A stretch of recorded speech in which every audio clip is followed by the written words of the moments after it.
Student NCERT class 10th के maths का important formula part 2 मैं आपको बताने जा रहा हूं, क्योंकि 5 नंबर तक पार्ट 1 में था और 5 से 11 नंबर तक पार्ट 2 में मिलेगा। सबसे पहला मैंने लिखा है क्षेत्रमिति, मेंसुरेशन। मेंसुरेशन में सबसे पहले आयत का क्षेत्रफल बराबर लंबाई गुने चौड़ाई। दूसरा नंबर में है कि आयत की परिमिति बराबर 2 इंटू लंबाई प्लस चौड़ाई।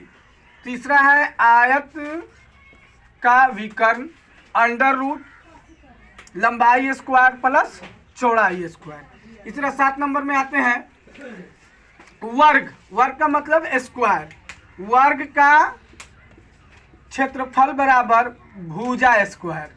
इसी तरह से वर्ग 2 नंबर में वर्ग की परिमिति बराबर 4 गुने भुजा। 3 नंबर में वर्ग का विकर्ण बराबर अंडर रूट 2 इंटू भुजा। इसी तरह से आते हैं ट्रायंगल। ट्रायंगल त्रिभुज। त्रिभुज में नंबर 1 फॉर्मूला है कि त्रिभुज का क्षेत्रफल बराबर 1/2 आधार गुने ऊंचाई।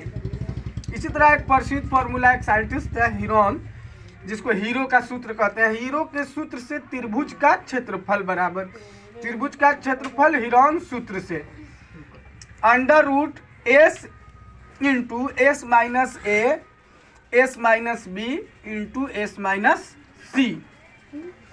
इस तरह 3 नंबर फॉर्मूला है समबाहु त्रिभुज। समबाहु त्रिभुज आपको पता है कि कोण के विचार से त्रिभुज 3 प्रकार के होते हैं और भुजा के विचार से भी त्रिभुज 3 प्रकार के होते हैं। तो उसी में से एक समबाहु त्रिभुज का क्षेत्रफल बराबर है √3/4 गुने भुजा स्क्वायर। इंग्लिश मीडियम वाले यहाँ पे ए लिख सकते हैं, 4 √3/4 इंटू भुजा स्क्वायर मतलब ए स्क्वायर। चौथा फॉर्मूला है समबाहु त्रिभुज की परिमिति बराबर 3 इंटू भुजा। 3 गुने भुजा मतलब 3 गुने भुजा। 9वां नंबर है समांतर चतुर्भुज पैरेललोग्राम। समानांतर चतुर्भुज में नंबर 1 फॉर्मूला है कि समांतर चतुर्भुज का क्षेत्रफल बराबर तो आधार गुने ऊंचाई। समानांतर चतुर्भुज की परिमिति बराबर 2 इंटू आसन भुजाओं का योग, मतलब के 2 आसन भुजाओं का योग। आसन भुजाओं का मतलब 2 इंटू आसन भुजाओं का योगफल। अब आते हैं वृत्त और अर्धवृत्त, circle and semi circle. Number 1 वृत्त की परिधि बराबर 2πr। वृत्त का क्षेत्रफल बराबर πr स्क्वायर। यहाँ पे एक इंपॉर्टेंट बात यह है कि पाई का मान अगर 22/7 प्रयोग करने के लिए कहा जाए तो 22/7 प्रयोग कीजिएगा। कभी कभी किसी क्वेश्चन में 3.14 भी प्रयोग करने के लिए कहता है, तो आवश्यकता अनुसार इसको आप प्रयोग कर सकते हैं। तीसरा है कि अर्धवृत्त की परिमिति बराबर पाई प्लस 2 इंटू आर। इसी तरह से अर्धवृत्त का क्षेत्रफल बराबर 1/2 पाई आर स्क्वायर।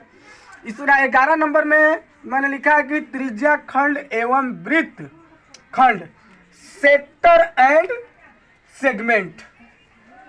नंबर 1 में त्रिज्या खंड का क्षेत्रफल बराबर θ/360 इंटू पाई आर स्क्वायर। दूसरा नंबर है कि वृत्त खंड की परिमिति बराबर L plus pi r theta by 180, जहां L क्या है? L जीवा की लंबाई है। L जहां भी होगा वह जीवा की लंबाई होगा। इस तरह से मैं पार्ट 3 में इसके अगले पार्ट को डालने की कोशिश करेंगे। और आप लोग से उम्मीद है, आप लोग से मेरा रिक्वेस्ट है कि आप लोग को अगर ये वीडियो अच्छा लगता है तो मेरे चैनल को सब्सक्राइब कीजिए और लाइक कीजिए और हौसला बढ़ाने की कोशिश कीजिए, ताकि हम अगला वीडियो आप लोग के सामने अच्छा से अच्छा अंदाज में प्रस्तुत कर सके। आपको एक बात बता दें कि मैट्रिक एग्जाम में क्लास 10th के एनसीईआरटी से 10 नंबर का जो ऑब्जेक्टिव क्वेश्चन आते हैं उसके अंदर फॉर्मूला का बहुत बड़ा रोल होता है। तो आप लोग को मुझे उम्मीद है कि आप लोग को ये वीडियो अच्छा लगेगा। अच्छा लगे तो कमेंट कीजिए, लाइक कीजिए, सब्सक्राइब कीजिए और शेयर कीजिए। हम करते हैं। जय हिंद, जय भारत।